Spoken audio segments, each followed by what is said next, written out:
દિવાળી જેવો તહેવાર હોય અને આપણા ઘરમાં મઠિયા ના હોય એવું તો બને જ નહીં. તો ચાલો આજે હું તમારી સાથે મઠિયાની રેસીપી શેર કરીશ અને એ પણ આપણે એકદમ પરફેક્ટ માપ સાથે બનાવશું તો એકદમ સરસ ક્રિસ્પી પણ બનશે. તો ચાલો કેવી રીતે બનાવવું એ જોઈ લઈએ. તો એના માટે પહેલાં આપણે એક વાસણમાં અડધો કપ પાણી લઈ લેવાનું છે. આપણે અત્યારે કપના માપથી જ જોઈ લઈશું. પછી તેમાં 1/4 કપ ખાંડ એડ કરવાની. 1 ટીસ્પૂન જેટલો પાપડ ખાર આવે એ લેવાનો છે. બેકિંગ સોડા નથી લેવાનો, પાપડ ખાર જ લેવાનો છે. 1 ટીસ્પૂન જેટલું મીઠું અથવા તમારા સ્વાદ પ્રમાણે એડ કરી દેજો. અને 4 થી 5 તીખા લીલા મરચાં એડ કરવાના છે. અહીંયા આપણે જે લવિંગિયા મરચાં આવે એ જ એડ કરવાના, તો જ તેનો સ્વાદ ખૂબ સરસ આવશે. અને તમારે તીખા લીલા મરચાં ન એડ કરવા હોય તો જે સફેદ મરચું આવે એ પણ એડ કરી શકો છો.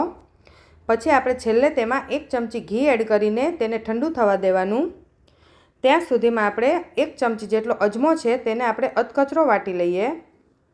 પછી આપણે 2 કપ મઠનો લોટ લીધો છે અને તેની સાથે આપણે અડધો કપ અડદનો લોટ લેવાનો.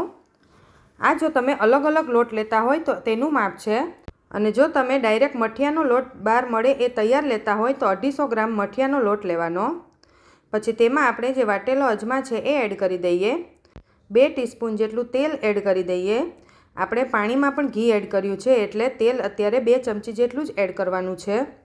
હવે બધું જ સારી રીતે મિક્સ કરી દઈએ અને થોડું થોડું પાણી એડ કરતા જઈએ અને મીડિયમ કઠણ લોટ બાંધી લેવાનો છે. લોટને સારી રીતે મસળતું જવાનું અને સારી રીતે કઠણ લોટ બાંધવાનો છે.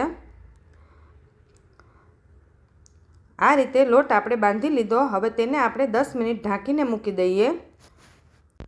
10 મિનિટ પછી લોટને આપણે થોડો ખાંડવાનો છે.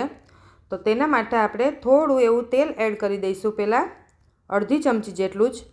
પછી તેને દસ્તાથી આ રીતે ખાંડી લેવાનો છે. લગભગ 5 થી 7 મિનિટ આપણે ખાંડવાનો છે. 5 થી 7 મિનિટ ખાંડ્યા પછી આપણે તેને હાથેથી જ ખેંચી લેવાનો છે. આ રીતે ખેંચતું જવાનું છે. થોડીવાર આ રીતે તૂટી જશે લોટ. થોડીવાર થશે એટલે લોટ આપણો એકદમ સરસ આ રીતે ખેંચાવા માંડશે અને એ લોટ એકદમ સરસ સોફ્ટ પણ થઈ જશે. 5 મિનિટ પછી તમે જોઈ શકો છો લોટ આપણો એકદમ સરસ સ્ટ્રેચ થવા માંડ્યો. તો હવે આપણે લોટને સારી રીતે મસળી લઈએ અને તેના આપણે લુવા બનાવી લઈએ. તમારે જેટલા મઠિયા નાના મોટા કરવા હોય એવડા લુવા બનાવવાના. તો પહેલાં આપણે બધા જ લુવા એકસાથે બનાવી લઈએ અને તેના ઉપર તેલ આ રીતે નાખીને તેને બધાને આપણે તેલવાળા કરી નાખવાના છે. તેલ નાખવાથી લુવા આપણા સુકાય નહીં અને તેને ઢાંકીને પણ રાખવાના છે.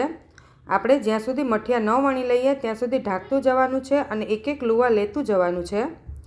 તમે આ રીતે ઉપર નીચે કોથળી રાખીને પણ વણી શકો છો અને ડાયરેક્ટ પણ વણી શકો છો. પણ કોથળીમાં આ રીતે ઝડપથી વણાઈ પણ જશે અને એકદમ સરસ ઉખડી પણ જશે. અને મઠિયા આપણે એકદમ પતલા વણી લેવાના છે. કોથળી છે એટલે ચીપકવાનું કોઈ ટેન્શન નથી. હવે આપણો મઠિયા વણાઈ ગયા છે. તો હવે આપણે તેને કોઈપણ એક પ્લાસ્ટિકમાં અથવા કોઈપણ કાપડમાં તેને 5 મિનિટ માટે સૂકવવાના છે.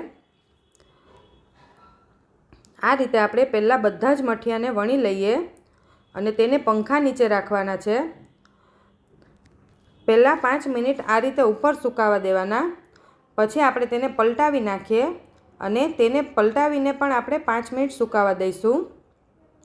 આ રીતે બધા જને પલટાવી લઈએ અને 5 મિનિટ પછી જોઈએ તો મઠિયા આપણા એકદમ સરસ કોરા થઈ ગયા છે.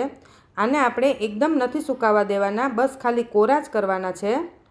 હવે આ રીતે ભેગા કરીને પણ તમે ઝીપલોકમાં રાખી શકો છો અથવા કોઈ પણ બટર પેપર આ રીતે વચ્ચે વચ્ચે મૂકતા જવાનું અને તેને ભેગા કરીને પણ ઝીપલોકમાં અથવા કોઈ પણ એરટાઇટ ડબ્બામાં ભરીને તમે 1 મહિનો સુધી સ્ટોર પણ કરી શકો છો.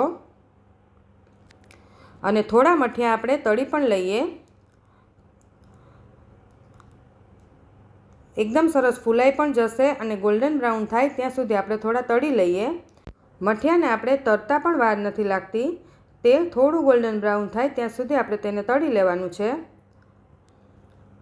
તમે જોઈ શકો છો કે આપણા મઠિયા કેવા સરસ તૈયાર થઈ ગયા છે. ઘરે બનાવેલા મઠિયા હોય એટલે આપણને ખબર હોય કે કંઈ પણ ભેળસેળ નથી. બહારના આપણે તૈયાર લાવીએ તો શું ભેળસેળ હોય એ પણ આપણને ન ખબર પડે.